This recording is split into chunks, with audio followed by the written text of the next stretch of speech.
Olá! Bem-vindos ao Sala de Leitura. Recentemente no Instagram eu havia feito uma enquete sobre duas sagas de livros do Rick Riordan, que é um dos autores que eu mais gosto e qual vocês gostariam de ver que eu fizesse uma resenha sobre. Mas não se preocupe, a outra saga, que é a Crônicas dos Kane, que perdeu, ela vai ter ainda aqui no canal, tá? Eu só precisava de uma pra começar essa resenha do Riordan verso. A saga que vocês escolheram foi Magnus Chase e os Deuses de Asgard. Então, hoje a gente vai estar fazendo a análise e a resenha do primeiro livro da saga, chamado A Espada de Verão. Vamos lá! Primeiramente, eu gostaria de deixar em ênfase que Rick Riordan, ele foi e ainda é um dos meus autores favoritos. Principalmente pelo fato de que, se não fosse ele, provavelmente não teria o meu gosto de ler. Eu sei que muita gente começou com Harry Potter, J.K. Rowling, até Hunger Games, Divergente, mas eu comecei com Percy Jackson. Eu comecei com esse carinha aqui que também vai chegar no canal, beleza? Ainda mais que agora que estão fazendo uma série, eu acho muito importante comentar sobre o livro também.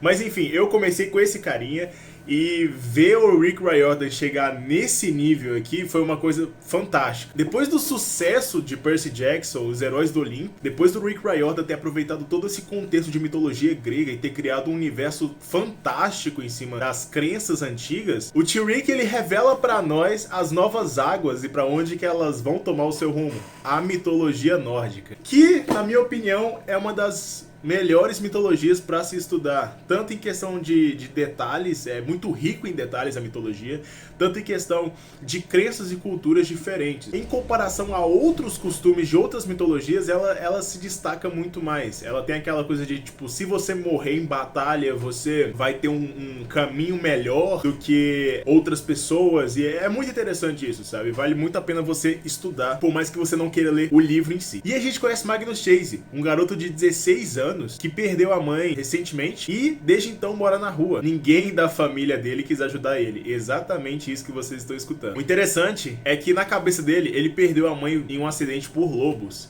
Só que todo mundo que conheceu a mãe dele fala que ela morreu por outro motivo. Isso é muito comum nos livros de Rick Riordan, principalmente em Percy Jackson. Os semideuses gregos têm uma coisa chamada a névoa, que consegue camuflar todo tipo de magia e todo tipo de sinais que deuses existem de mortais normais. Aqui não. Aqui a gente tem o glamour, que ele tem a mesma função da névoa. A mesma função da névoa. E desde então, desde da morte da sua mãe, Magnus Chase, ele tem morado na rua com seus dois amigos, né? Dois amigos que ele fez na rua, Blitz e Hearthstone, moradores de rua que sempre cuidaram dele. Mas tudo isso muda no seu 16º aniversário, quando sua prima Annabeth...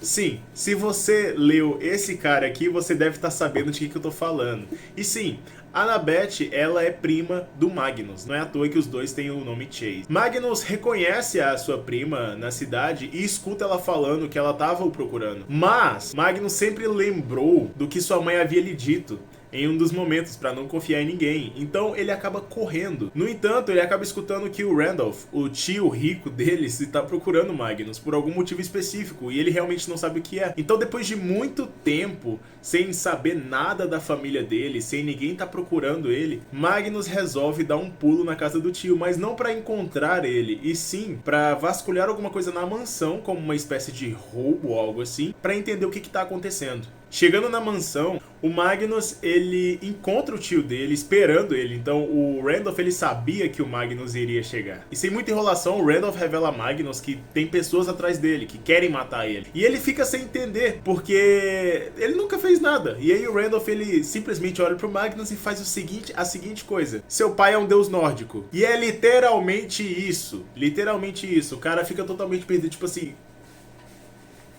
Quê? Randolph também revela que simpatiza com Magnus, tanto porque a irmã dele, que era a mãe do Magnus, morreu, e ele também sabia que não foi um tipo de incêndio ou algo assim que matou a mãe, e sim os lobos, assim como o Magnus havia dito.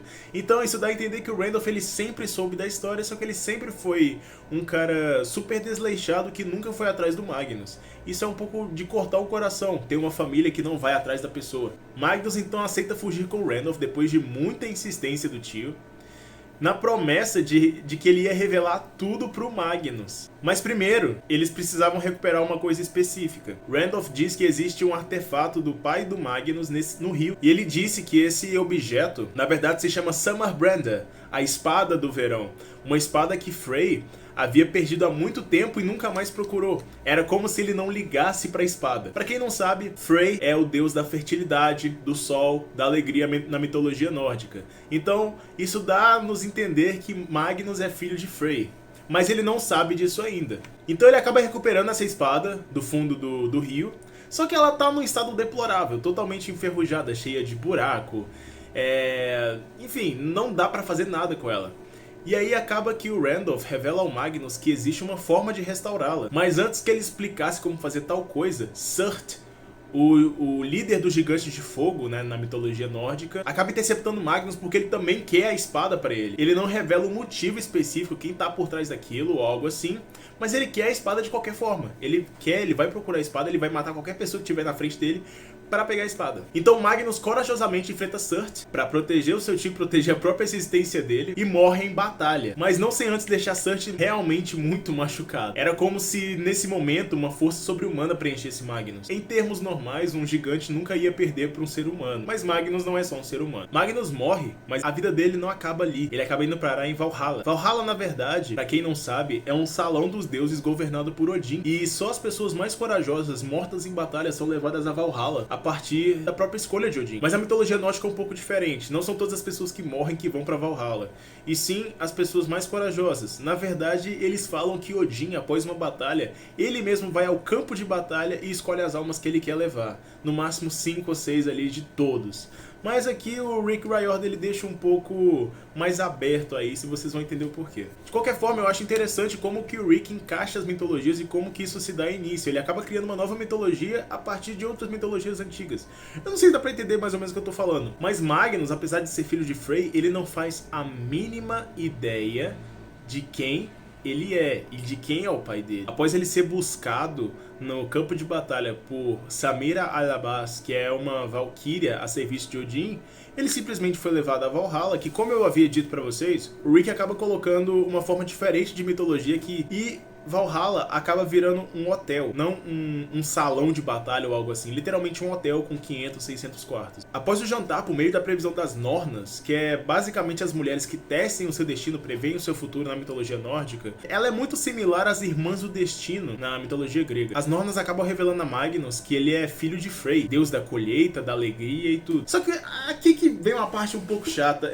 Eu adoro o Rick Riordan e eu realmente adoro. Só que eu não suporto a ideia de todo o livro dele ter um tipo de profecia pra dar um plot pro livro. Eu entendo que é uma coisa que realmente precisa pra desencadear o livro, pra dar rumo ali ao livro, mas eu acho que em outras questões poderia ser feito isso de uma forma diferente. E não muda por aqui. Então, a profecia desse livro é a seguinte: escolhido por engano, não era sua hora. Um herói que em Valhalla não pode permanecer agora. Em 9 dias o sol irá para o leste, antes que a espada de verão a fera liberte. Rick Riordan e suas profecias que estão todos os livros. E é a partir dessa profecia que o livro se desenvolve, como eu havia dito. Magnus, acompanhado de Samira Alabas, uma valquíria que, apesar de estar em Valhalla, é muçulmana. E eu achei muito interessante esse encaixe das coisas na mitologia do Rick, vocês vão entender o porquê daqui a pouco. Acompanhada de Blitz e Hearthstone, que agora revelaram ser um elfo e um anão, embarcam em uma jornada para descobrir o que fazer com essa profecia e que rumo tomará Magnus. Como eu havia dito, o livro ele tem um início muito similar a Percy Jackson, né? Você tem um amigo que é de uma raça diferente, que tá sempre cuidando de você, mas ele nunca diz pra você que raça que ele é. É literalmente o Grover. Você tem a profecia, você tem o garoto que perdeu a mãe. É bem similar o início a Percy Jackson. É literalmente um livro de infanto-juvenil ali, mas eu particularmente gosto dele em alguns pontos. Por quê? Esse livro ele quebra muito roteiro. Como é que eu vou explicar isso? Você sabe quando você tá na fila de self-service e aí você já colocou todas as coisas no seu prato e aí você tá indo pra churrascaria? O Rick Riordan ele faz literalmente isso aqui, ó. Ele pega todas as coisas, coloca no prato, aí antes de ir pra churrascaria, ele volta pra fila da salada, coloca 2 rodelas de abacaxi sem ninguém entender nada e vai pra churrascaria. O Rick Riordan ele literalmente mistura a história dele de uma forma tão atrativa que os detalhes acabam sendo muito importantes pra história e eles acabam sendo também muito atrativos pra se ler. Então acaba virando uma leitura muito rápida.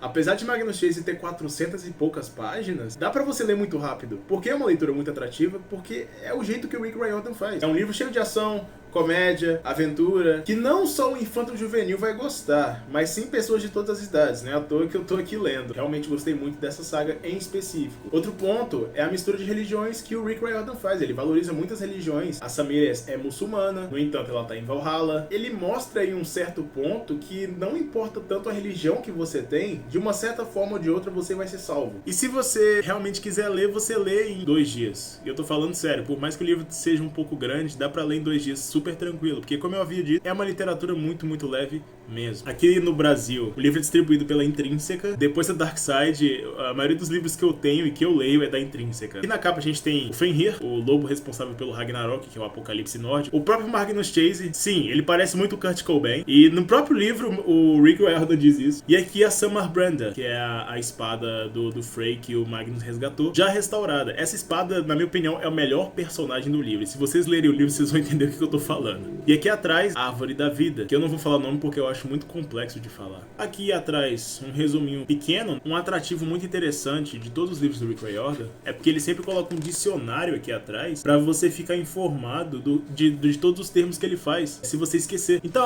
o que por exemplo é Narvi? Não sei, vou aqui no dicionário e vejo. É bem interessante isso. Eu lembro que quando eu comprei esse livro, tinha acabado de sair também o PDF do Filho de Sobek. Filho de Sobek é crossover entre o Percy Jackson e as Crônicas dos Kane, que vale muito a pena ler também. Então, galera, essa foi a resenha de hoje. Se vocês quiserem comprar o livro, vai estar na descrição do vídeo. Dúvidas, críticas, eu sempre digo isso, coloca nos comentários que eu sempre leio todos. Então é isso, vou ficando por aqui. Se gostou, deixa o seu like. Se gostou muito, compartilha com os amigos. Se você é um bookworm, gosta de mitologia, gosta dessas coisas e conhece amigos que gostam também, indica pra eles, não custa nada, beleza? Fazendo isso, você acaba incentivando o canal a crescer indiretamente. Sempre à sua disposição, o Chalé da Leitura.